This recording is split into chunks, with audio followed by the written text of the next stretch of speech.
say how I feel. It's like ooh la la, ooh la la. It's kinda easy now 'cause it's real. Hey. Na na na na na na na.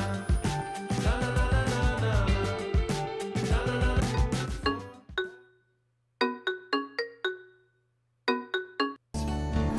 And picking stones, we are made of dreams and bones.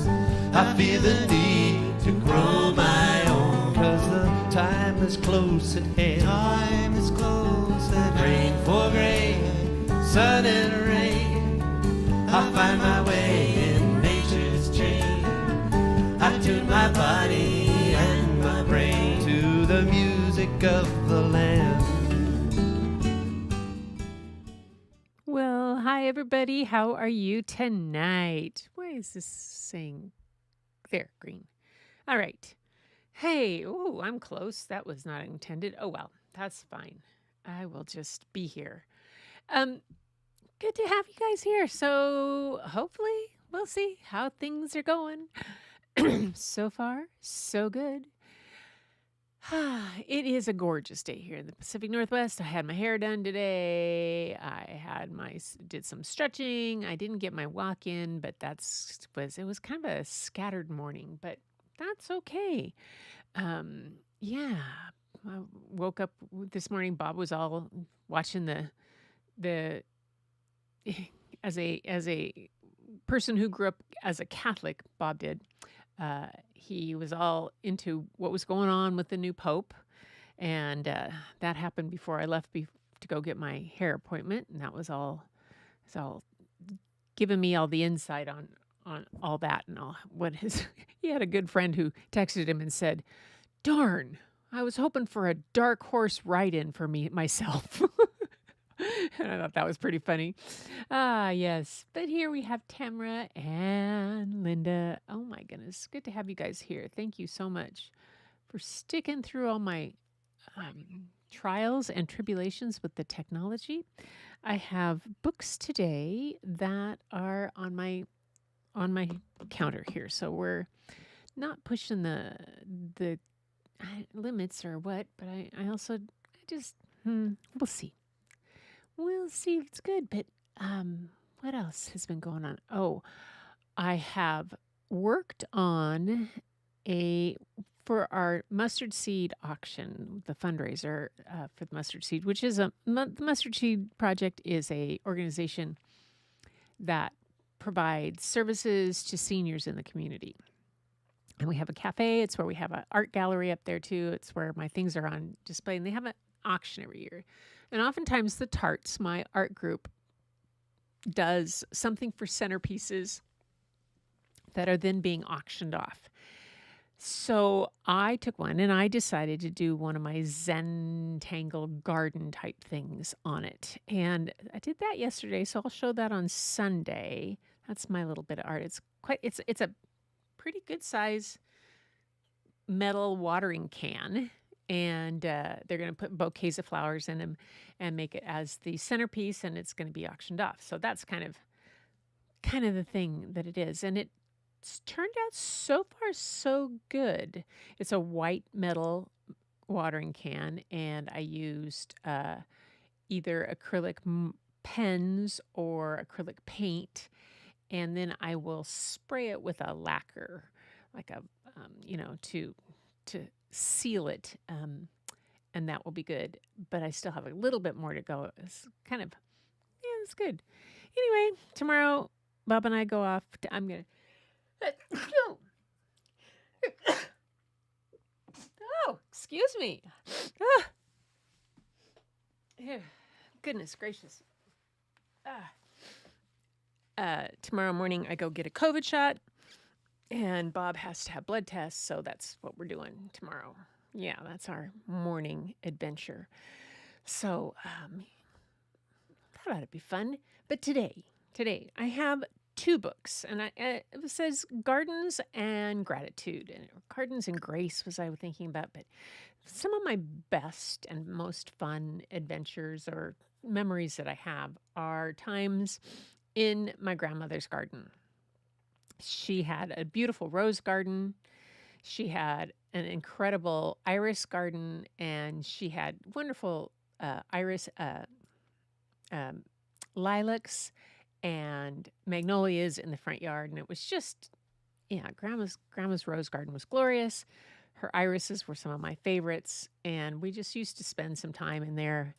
And Grandpa used to kind of chase me through the rows because it was a huge garden, and it was always a lot of fun and great memories of times spent outside at Grandma's garden. And so when I was down for Rory's birthday, uh, Bryn was giving away, books to the kids that came to the party.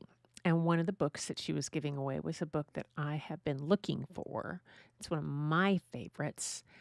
And I don't, if I read this to you guys, it's been 3 years at least. And you'll have to forgive me if I recycle some things, but that's going to happen. And so that's the second book I'm going to read tonight. The first book is instead of letting Rory give it to a friend or something, she gave it to Grandma Goo. So that's that one of them I'm going to read. But the other one I got at the library, and it's called My Baba's Garden, and it's by Jordan Scott and illustrated by Sydney Smith. And Jordan Scott is a poet and an author of I Talk Like a River, and his work for adults includes Silt, Decamp, and Night and Ox, Blurt, and all other things. He's he did a book called Blurt, which explores the poetics of stuttering and is the subject of 2 National Film Board of Canada projects. Flub and Utter is a poetic memoir of the mouth and stutter, recipient of the Latner Writer Trust Poetry Prize. So that's the author of this book. The illustrator is a gentleman named Sydney Smith, and he illustrated I Talk Like a River. And his other books include Sidewalk Flowers and A Town is by the Sea. And he was awarded a Kate Greenway Medal and a TD Canadian Children's Literature Award. This book is the illustrations. I'm starting with this one. The illustrations are a lot darker, and but the way the stories carried through, like always in the illustrations and in the color choices, is always fascinating to me how that carries the story through. So let me get my keyboard out of the way and get this get the book here ready. I had it all set up, but then I picked it up. Go to my desk overhead. Here we go. My Baba's Garden. I love this picture because my grandmother, if I could show you, see that? That's my grandma. Oh, okay, we have some. So these are all, I'll put them on here. You can kind of see where I get that idea of this was my grandmother right here, my mom's mom and my grandpa, and part of the garden there. And this was her iris garden. There she is with Grandpa. And this is in front. There's the big magnolia tree that she had, and the forsythia bush, Grandpa and Grandma, and Grandpa and Grandma too. I actually have that pin that she's wearing right there. And this is the gentleman that made this ring. This silver ring, my grandfather made that. And and the rocker that I have here in my studio, and in this studio is Grandma's rocker, is this Grandpa and Grandma Melby. So you can see this was her iris garden, and between right here, this is their front yard. If you go between here and you walk back along this side, from here on up is her rose garden. And I haven't found pictures of that yet, but it was pretty fun to find these. So My Baba's Garden is a book that I thought, oh my gosh, I have to read this, and I hope you guys like it. Who else? There's just checking. Oh, you're using Australian warm to make a jumper, a sweater. Nice. My mom knitted a lot. Grandma crocheted more than she knitted. Um, and uh, I'm sorry that you're having those thunderstorms that are bothering your animals. That's always rough. Bob got a new got an air fryer. Okay, I never thought he would, but he did. And last night when he turned it on, it made a high pitched sound when it turned on, and it freaked Aldo out. So today, Bob moved the air fryer, which we always had to put it away anyway because our kitchen is so tiny. He he expanded what I call his garage kitchen. The garage is a one-car garage, and we don't even put the car in there anymore. We have other things, but he has a kind of his workshop area in the front of it, or toward the back end of it, and we have an old microwave that's a convection microwave that he uses for just a certain few things that as a good convection microwave oven. So he decided to make it and next to it where the air fryer could go. So now he has his garage kitchen. Because he can be in the garage to either those or the barbecue's right outside. It was funny. That's what he worked on today. So I'm laughing. He's expanding his kitchen by adding to it in the garage. pretty cute. Good to do. So anyway, let's see. You guys still here? Because I don't see anybody else commenting. I hope you're still here. Yep, it says that. Everybody's still got one person watching. Okay, let's go to My Baba's Garden by Jordan Scott.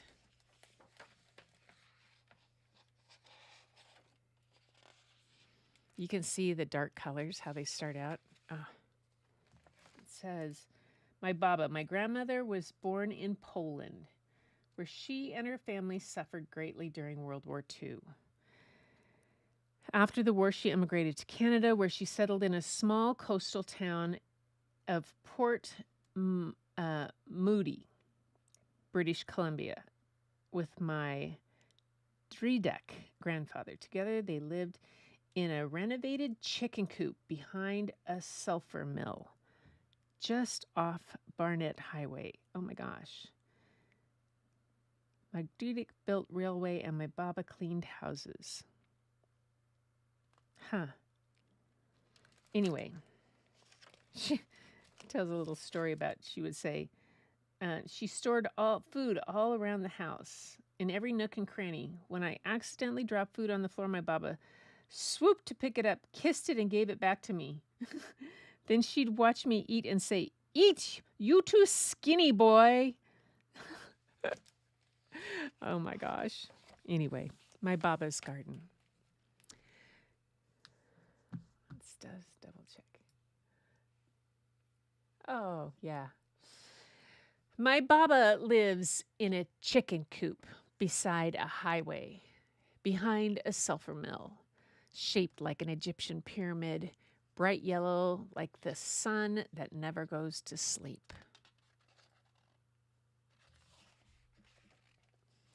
My dad drives me there every morning. It's still dark as we drive along the sea. I watch the sun come up. The mountains look like whale bellies.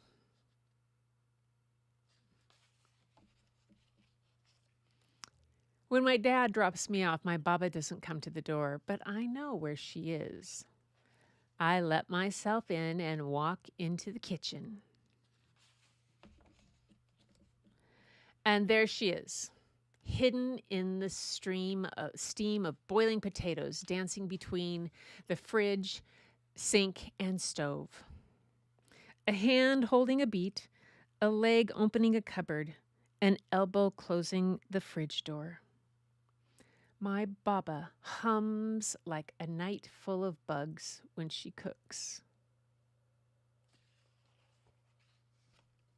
Her house is crammed with food from her garden, jars of pickles in the bathroom, garlic hanging in the shower, beets on the shoe rack, tomatoes on the balcony, carrots in the rocking chair, apples at the end of the bed. I sit at the kitchen table and wait to eat. We don't talk very much. She points and I nod. She squeezes my cheeks and I laugh. My Baba makes me the same thing every morning before school. Oatmeal with lots of butter, pickles, cabbage, and beets from her garden. I sometimes think I could swim in the bowl.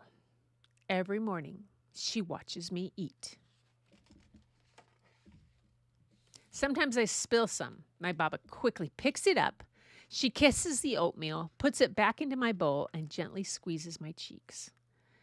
My mom says that my Baba didn't have very much food for a long, long time. I eat everything in the swimming pool bowl, and my Baba walks me to school. When it rains, my Baba walks slow. She hums and sings songs I don't understand. My Baba walks slow because she is looking for worms.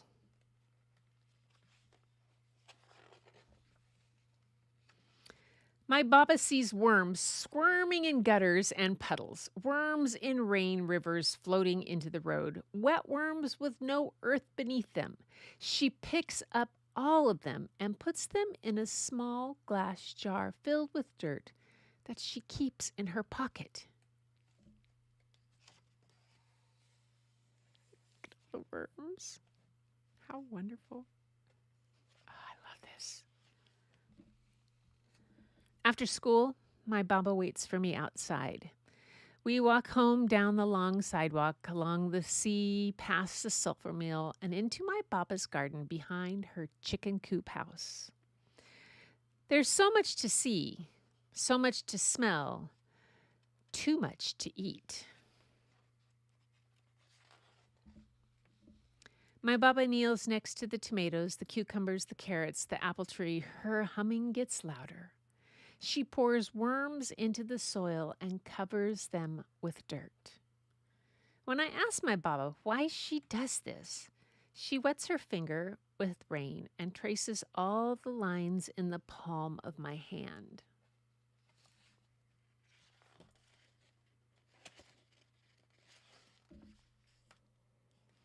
We kneel next to the tomatoes, the cucumbers, the carrots, the apple tree. We pour the worms into the soil and cover them with dirt until the jar is empty. This is what we do.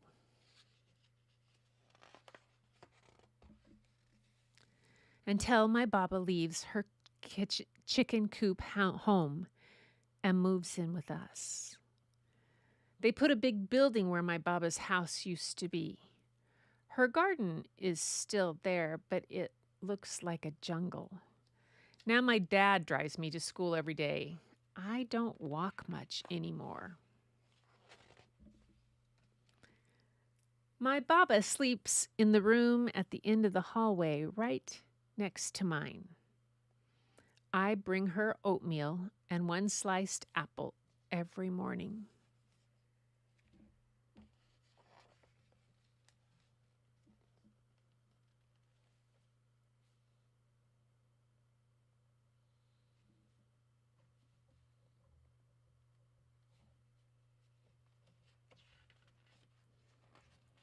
This is gorgeous. Oh my gosh.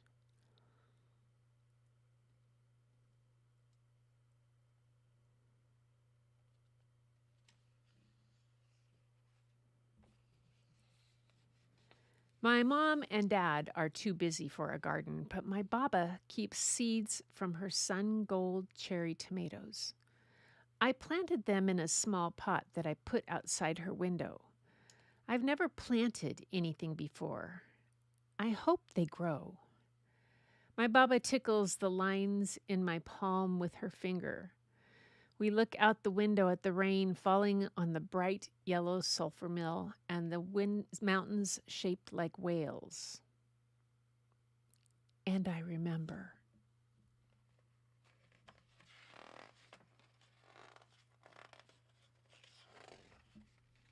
I run down the hallway and out into the rain. Look at that picture. Oh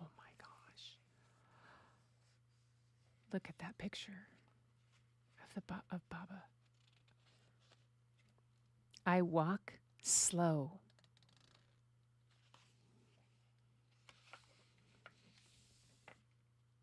I pick up every worm I can.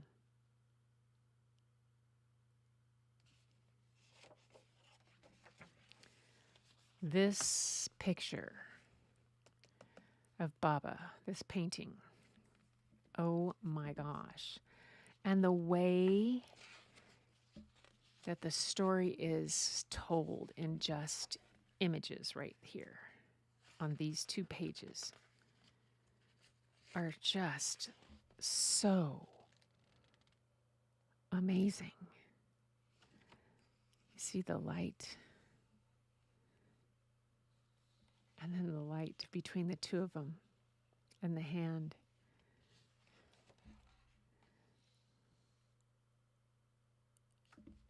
Oh gosh, this is pretty. So pretty. And again, Baba tracing the lines on his hand.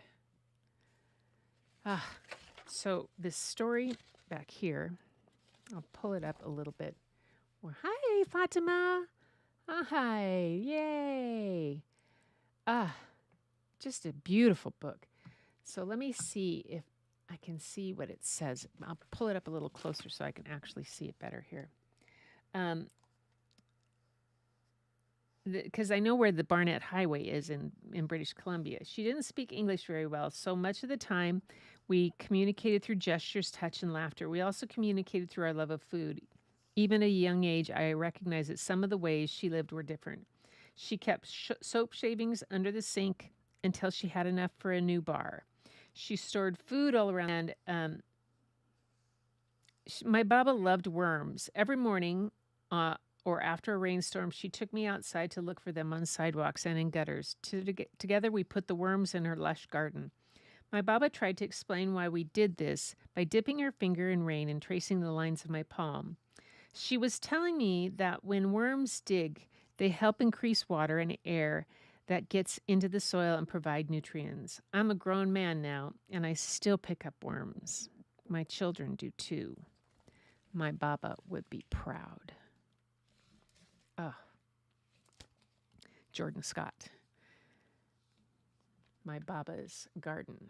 There it is, the cover. I love this. I wonder if it has... And, okay. The interior cover is completely different. See the interior cover behind the dust jacket? That's without the dust jacket on. Those are cool portraits. Those are the kind of portraits I like. I like that. Oh my gosh. So pretty. And then that's the cover. My Baba's Garden. Yep. Okay. That's one. Yay!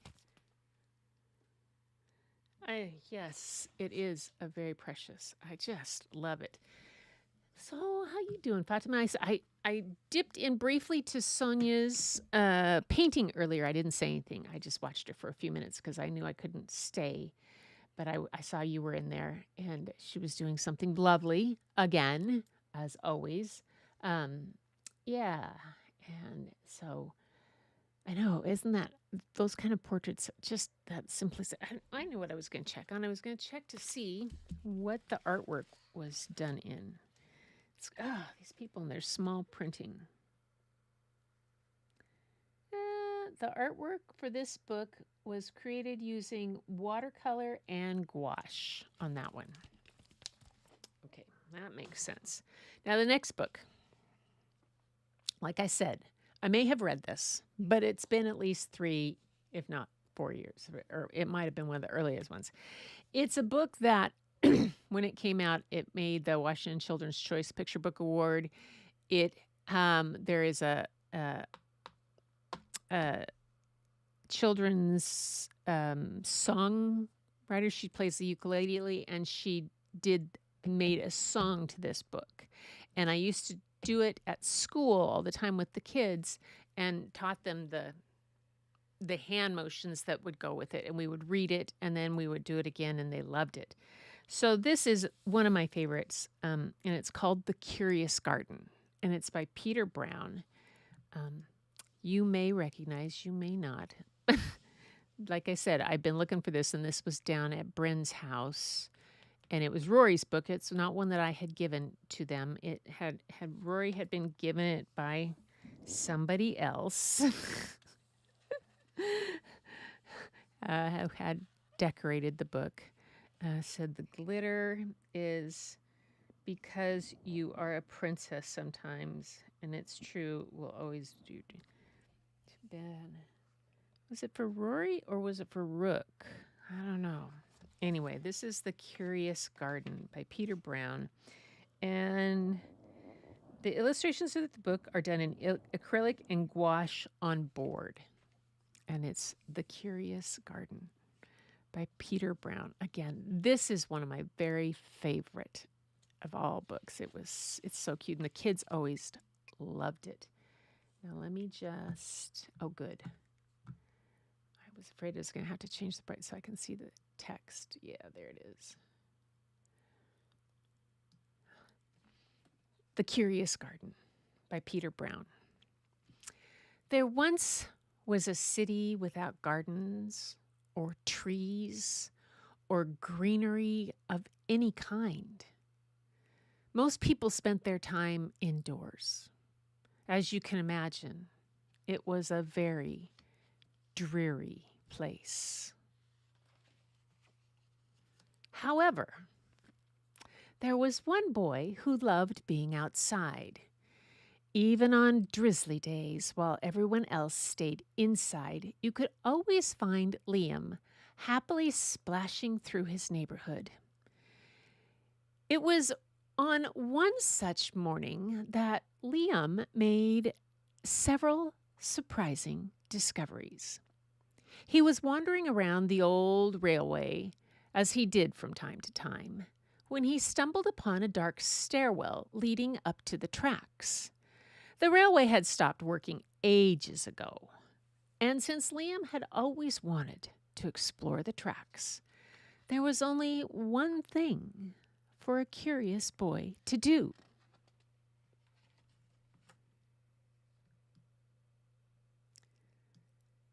Liam ran up the stairs, pushed open the door, and stepped out onto the railway.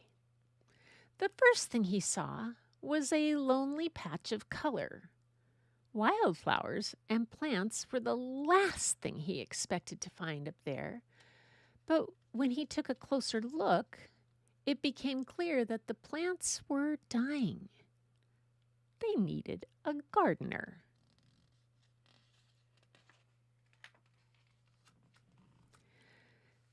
Liam may not have been a gardener, but he knew that he could help. So he returned to the railway the very next day and got to work.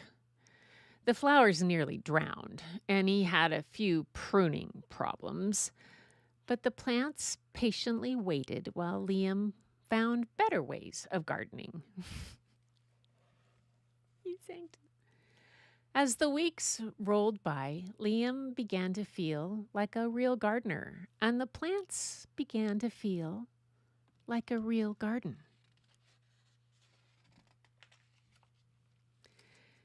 Now, most gardens stay in one place, but this was no ordinary garden. With miles of open railway ahead of it, the garden was growing restless. It wanted to explore. The tough little weeds and mosses were the first to move. They popped up farther and farther down the tracks and were closely followed by the more delicate plants. Over the next few months, Liam and the Curious Garden explored every corner of the railway.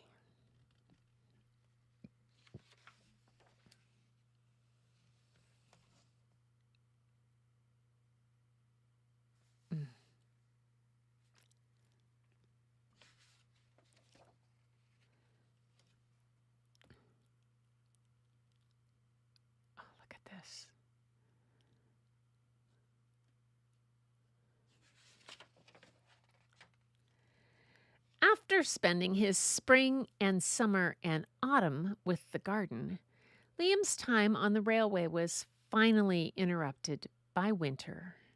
Heavy blankets of snow fell on the city that season, and for the first time since he'd become a gardener, Liam could not visit the plants.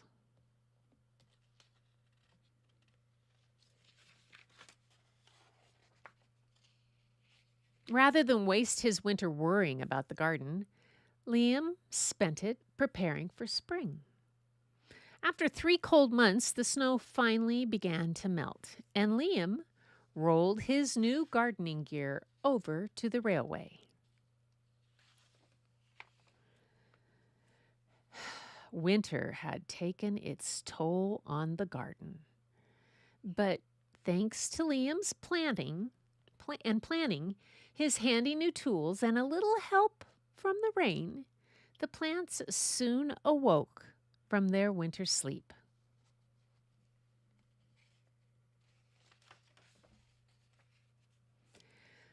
The garden had always wanted to explore the rest of the city, and that spring it was finally ready to make its move.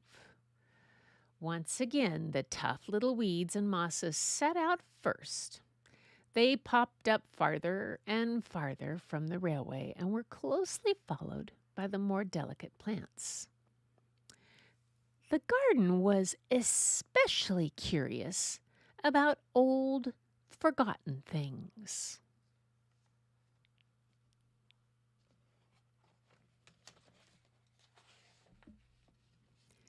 A few plants popped up where they didn't belong.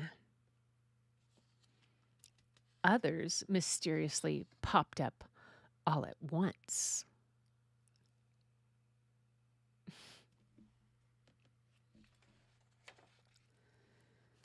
But the most surprising things that popped up were the new gardeners.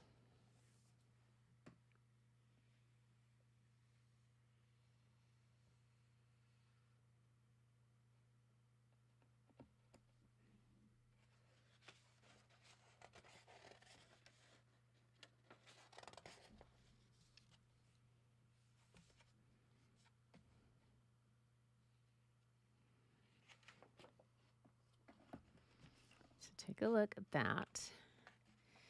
And you'll notice Liam's gotten older.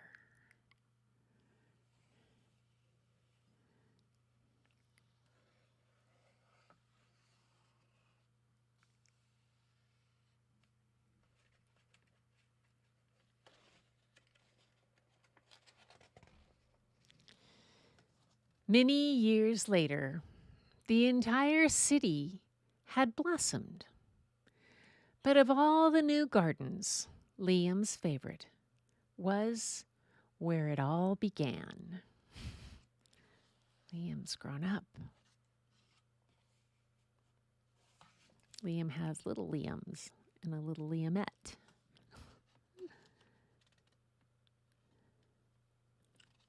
The Curious Garden.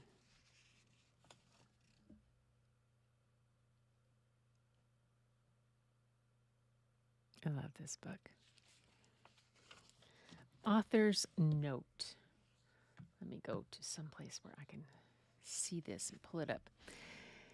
Author's note. It often seems impossible for nature to thrive in a city of concrete and brick and steel, but the more I've traveled and the closer I've looked at the world around me, the more I've realized that nature is always eagerly exploring the places we've forgotten. You can find flowers and fields and even small forests growing was shut down and forgotten. Without people and trains getting in the way, nature was free to redecorate. Over the years, the rusty rails and gravel slowly gave way to wildflowers and trees. And if you look at the railway today, you'll see a lush garden that curves above the streets and between buildings.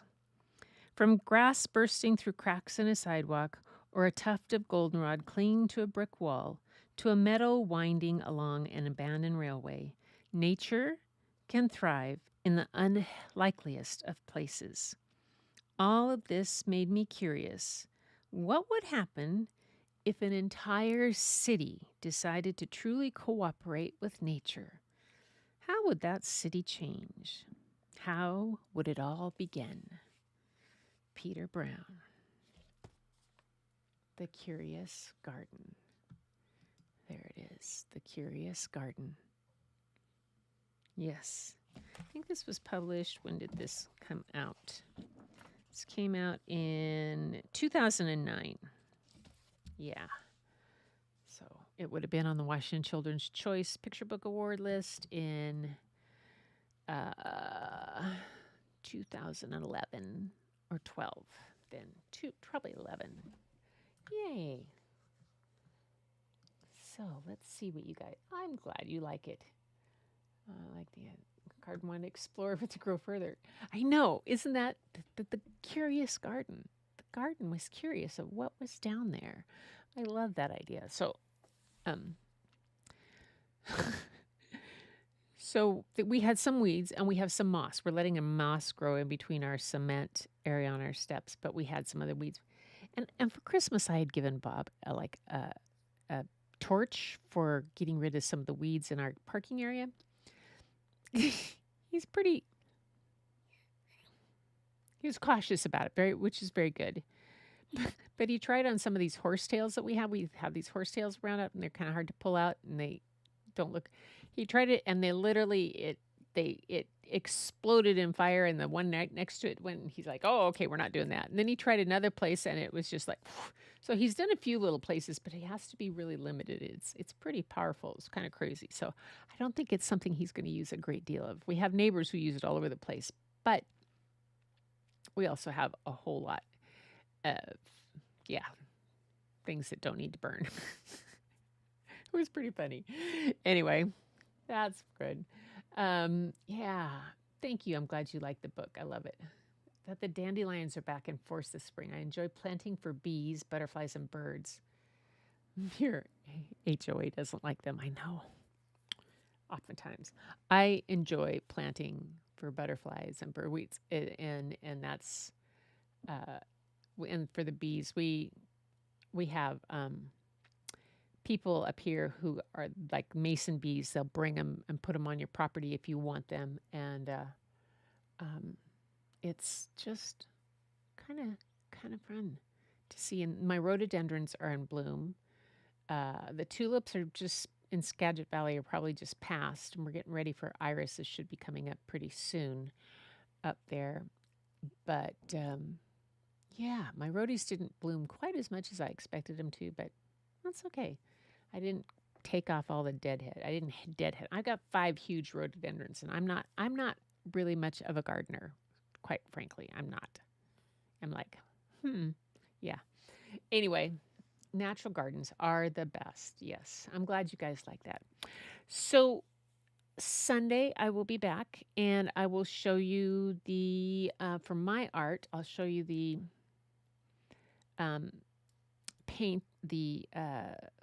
watering can that I've painted for the mustard seed auction.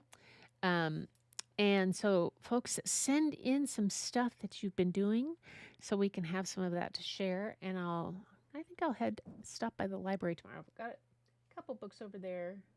See what's up at the library. Because this seemed to work if I had a book, and I didn't have any problem with another thing. But I also hooked up Speedify a little differently. And we didn't have any problems tonight. I'm going to just do something really quick, because I want to find out during this what my speed test is.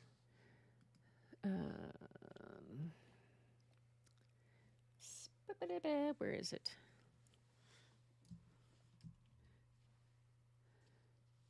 Speed test. There it is. Where is it? Where I was just nope.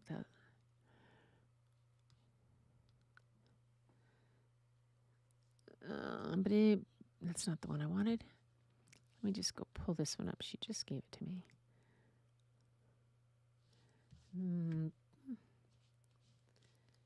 Because I want to do a speed test to find out why this one I didn't have problems. And okay, betaspeedtest.net. There we go. And I'm going to do this speed test just to see what's going on with while I'm streaming. Whoa, my download speed is crazy high. Rainier Connect. Okay, that's okay. And, oh, okay, my upload is, well, that's not as high as it should be. Okay, interesting.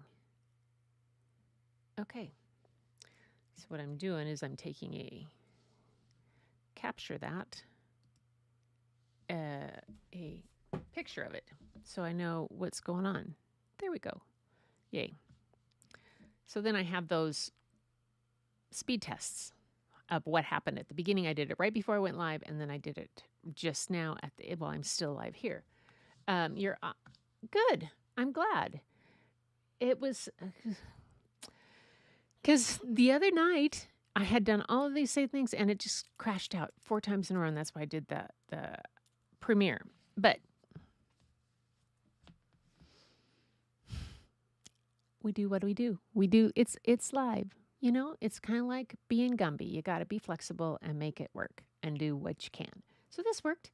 Anyway, I'm glad that everything was clear and you could see. And I always worry about the overhead, whether you can see the books clearly enough. And I tried my best on that one, so I hope it worked.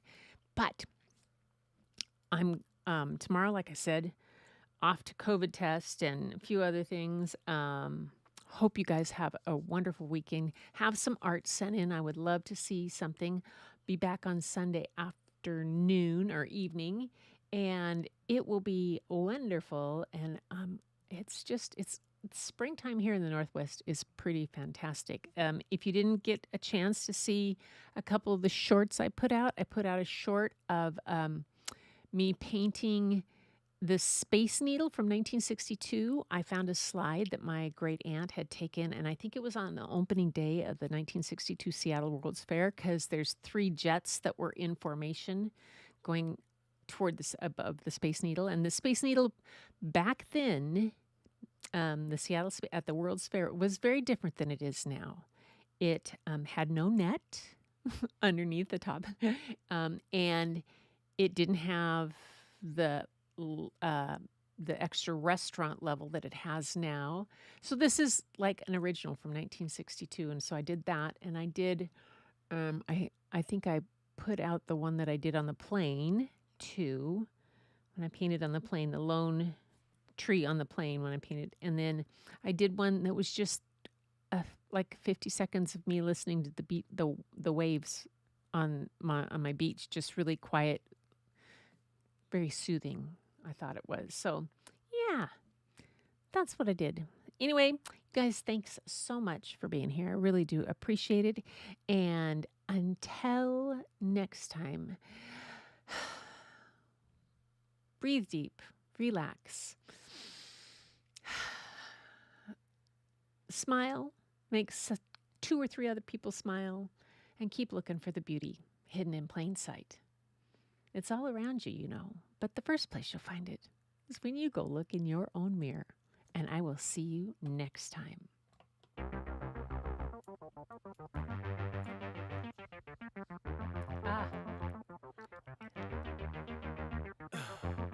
In the heat of the night, we could get lost in all. Yeah, we have tulips here too.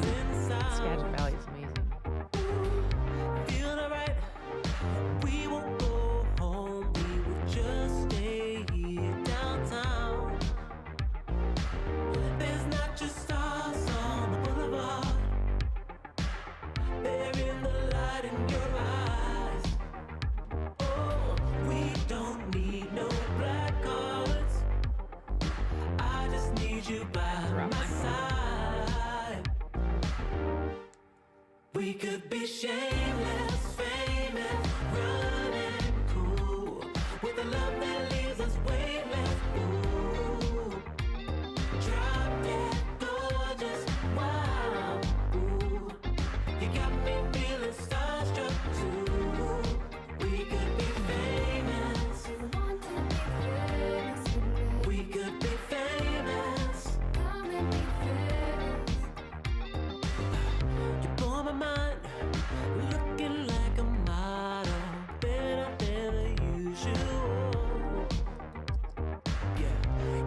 try. Not average or typical. I put you on a pedestal.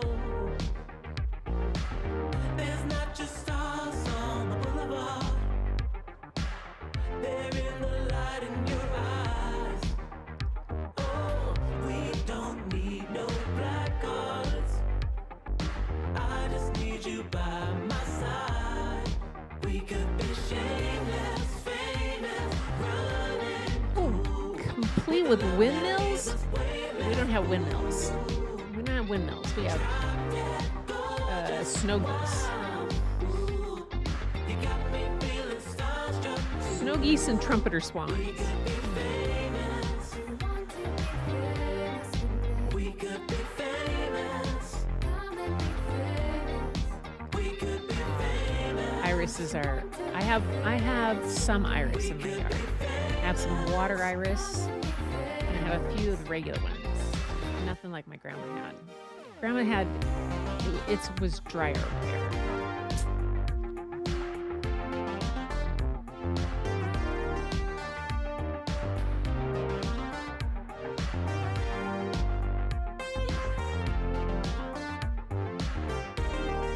We could be shameless, famous, running cool. With a love that leaves us way less. Thank you, Fatima.